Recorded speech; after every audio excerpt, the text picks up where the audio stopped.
On September 19th in 2019, you committed to Quinnipiac to play hockey there on Twitter. What went into that decision, and were there any other schools you were looking at or that were communicating with Mhm. you? What really went into that? Can you walk us through that?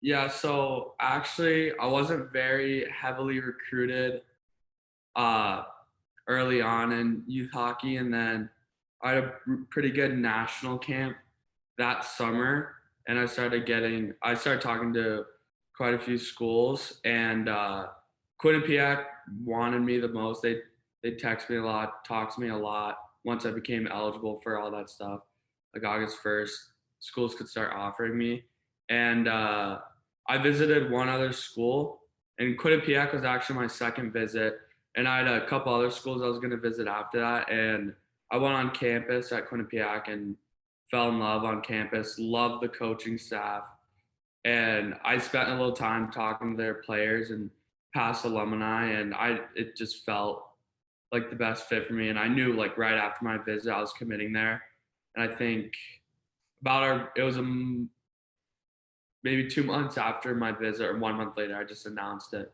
publicly. It was awesome, great feeling. Yeah, very exciting. So you're currently playing for the Muskegon Lumberjacks USHL. So why do highly recruited hockey players end up playing in the USHL, OHL, and so on? Sometimes would play before, playing collegiate hockey or going on to that next level. Yeah, it's a good lead way to college hockey. Obviously, the difference between the USHL and the other minor pro leagues like the CHL, WHL, QMJHL, and OHLs, those leagues you can get paid, and then USHL is a spot to go where you keep your eligibility. You're not paid, and it's USHL is the most premier league in the USA, but you still get guys. You still get guys actually that go there that aren't going to play college. It's just a high level of competition.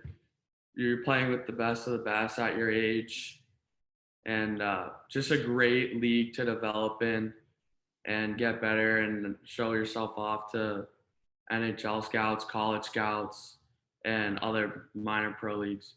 What I'm wondering is, so do kids like in USHL, do some of them go straight to getting drafted or getting drafted while they're on the team, or like just most of them just go on to college? Yeah, so we actually had a kid drafted on our team this year. It usually a couple kids will play a year or two in the USHL, get drafted out of the USHL. There's kids that will play in the USHL, go to like another league, OHL, get drafted. I mean, hockey's a weird sport. It Like is. so many different routes to so many different leagues, and the USHL is just one of those. Like kids actually, it's rare, but you can get drafted out of high school, then play in the USHL, then go to college, then go pro. It's crazy. So we That we is. have a couple of draft picks on our team this year, and after this season, with the draft coming up, we should have a couple kids get drafted off our team. That's awesome. Yeah, I was doing some reading and I saw Shvetsnikov on the like on the Hurricanes, also played for Lumberjacks, which is pretty cool. Yeah, he played there when he was like 15 and put up a point per game. He's ridiculous. That's That's wild. nasty. Yeah, he's sick. Hey guys, thanks for watching. Be sure to like and subscribe. Follow us on Instagram, Twitter, TikTok. You know the whole deal. Check out our latest episode here if you want. And please consider subscribing on Patreon. It helps us out a lot. Thanks, guys.